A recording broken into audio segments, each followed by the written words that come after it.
Bali ay nilabas na nga ang spoilers ng chapter 227 ng Sakamoto Days. At sa chapter na ito mga idol ay isang matinding bakbakan ang ating masasaksihan sa isang karakter na hindi natin inaasahan na napakatindi pala kung lumaban. Kaya naman ay hindi na natin patataglin pa mga kuys.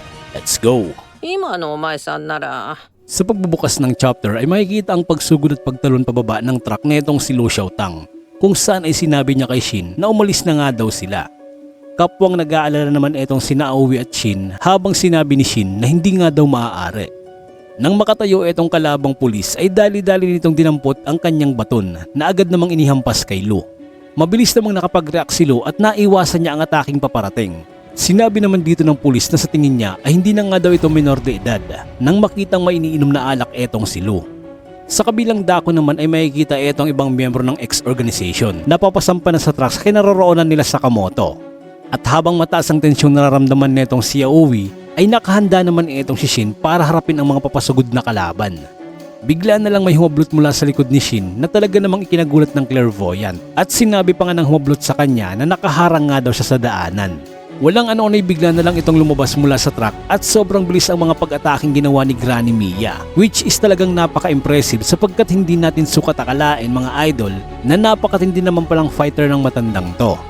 Sa nakita nga netong si Shin sa ginawa ng matanda ay talaga namang nagulat siya at dito ay sinabi ni Granny Mia na nakataya nga daw ang sarili netong si Lu sa sitwasyon na to. Kaya naman ay hindi niya hayaang may makikialam at hayaan na nga lang daw si Lu na i-handle ang kalaban. Bahagyang nag-alala naman itong si Kindaka sa pagbaba ni Granny Mia ng truck sapagkat kung magpapaiwan nga daw siya ay sino naman daw ang tatao para gamutin ang ating bidang si Sakamoto. Sumagot naman ang matanda at sinabi nito na nagawa niya na nga daw ang lahat para kay Taro at nasa sa kanya na nga daw ang magiging resulta ng paggaling niya at sa ngayon ay tapos na nga din daw siya sa kanyang parte.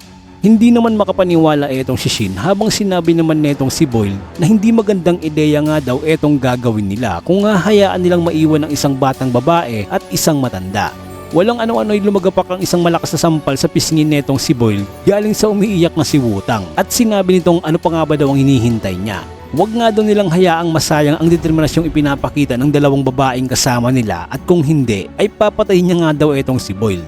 Dito nga mga idol, mahirap man sa kanilang desisyon na to na iwanan etong si Lu at Granny Mia ay mabigat sa loob nilang pinatakbo ang truck habang sa kabilang dako naman ay nasabi nitong pulis na nakawala nga daw ang kanilang main target dahil sa kagagawa ng dalawang babae na to. Habang patuloy pa rin sa pag-inom itong si Lu ay naitanong niya kay Granny Mia na kung talaga bang kaya pa nitong lumaban. Sumagot naman ang matanda at sinabi na bagamat ang kanyang pangunahing trabaho ay ayusin at pagalingin ang mga nasira at nasugatang parte ng katawan ng mga kliyenteng assassin ay hindi pa man ito tapos sa kanyang sasabihin ay bigla na lang may sumugod kay Granny Mia. Makikita naman dito na napakabilis pa rin ng reflexes ng matanda kung saan ay agad niyang nahawakan ang braso ng kalaban at sa kasunod ay pinindot nito yung weak point gamit lang ang ilang mga daliri. Mapapansin naman na namilipit sa sakit yung lalaki na to at nabitawan yung kutsilyong hawak niya.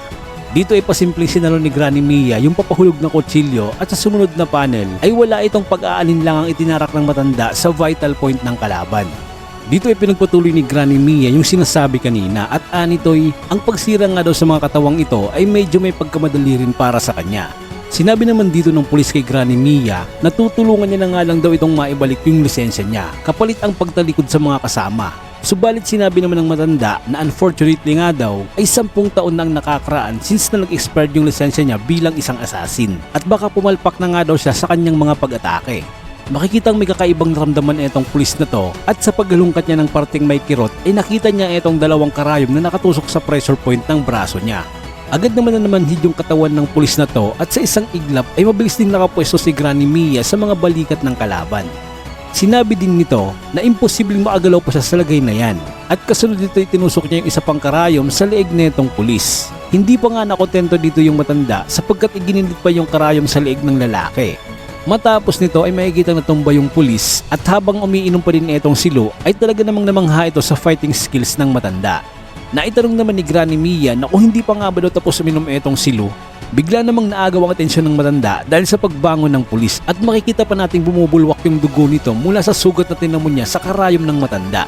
Napabilib naman dito si Granny Mia dahil sa nagawang i-relax ng pulis na to yung parteng tinusok niya Habang sinabi naman ng pulis na medyo mahirap nga daw yung trabahong napasok niya. Na bagamat nabigyan nga daw sila ng lisensyang pumatay, ay nariya't kinakailangan pa din nilang pigilan ang kanilang mga sarili. At kung sakaling dumating man ang oras na hindi na talaga nila kayang iwasan, ay kinakailangan na nga daw nilang maghanda ng mga rason para sa ginawa nilang aksyon. Subalit ngayon nga daw ay pupwede na siyang pumatay kung kailan niya gugustuhin. Nang walang iniintinding batas na para bang birthday niya at talagang napakasarap nga daw nito sa pakiramdam.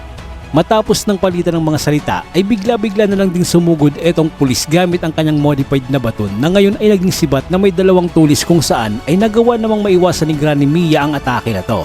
Sinabi naman dito ng matanda na ang pagbanggit nga daw sa katagang birthday ay napakasarap sa tenga at talagang napakasarap nga din daw maging bata.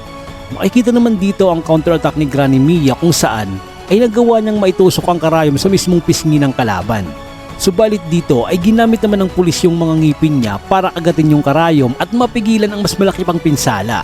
Namangha naman si Granny Mia dahil sa mga sagot ng kalaban sa bawat mga atake niya. At sa mabilis na pag-counter ng police officer ay buti na lang ay nagawang kaladkarin ni Lou ang matanda kung kaya't naiwasan nila ang ataking tatama sana. Matapos na makailag ay kinumusta ni Granny si Lou kung okay lang ba daw ito. Habang nasusukang tugon naman ni Lou na medyo masama nga daw ang tiyan niya sapagkat uminom siya ng alak nang walang laman ang sikmura. Bigla ulit umatake ang kalabang pulis kung saan ay na-corner etong si Lou sa pagitan ng 2 tulis na sibat. Habang makikita namang tumalsik naman dito etong si Granny Mia. Nang medyo alanganin ang sitwasyon ay agad na sinabi ni Granny kay Lou na isuka nga daw yung alak. Makikita ang paghagis ni Granny Mia ng lighter at sa pagtapat nito sa mismong bibig ni Lou ay isinuka niya yung alak dahilan para magliyab yung taas na bahagi ng katawan netong pulis na kalaban. Nakaramdam naman ng bahagyang ginhawa etong si Lou habang makikitang pinapagpag lang ng pulis yung nagliliyab ng damit. Nasabi na nga lang dito ni Lou na sayang nga daw yung alak na ininom niya habang sinabi naman ni Granny Mia na siguraduhin nga daw ni Lou na humigop ng sabaw mamaya para makaiwas nga daw ito sa hangover. Sa pinakahuling panel mga idol ay sumubat naman dito yung pulis at sinabi niyang maaari niya nga daw patawan ng death penalty ang dalawa dahil sa ginagawa nitong obstruction sa kanyang trabaho bilang isang opisyal. At dito na nga nagtapos yung spoilers ng chapter 227 ng Sakamoto Days. So mga idol ay dapat pa ding abangan yung release ng official manga para sa mas precise na translation. Bali nga dito ko na din tatapusin yung video na to at magkita-kita tayo sa susunod na upload. Bye-bye!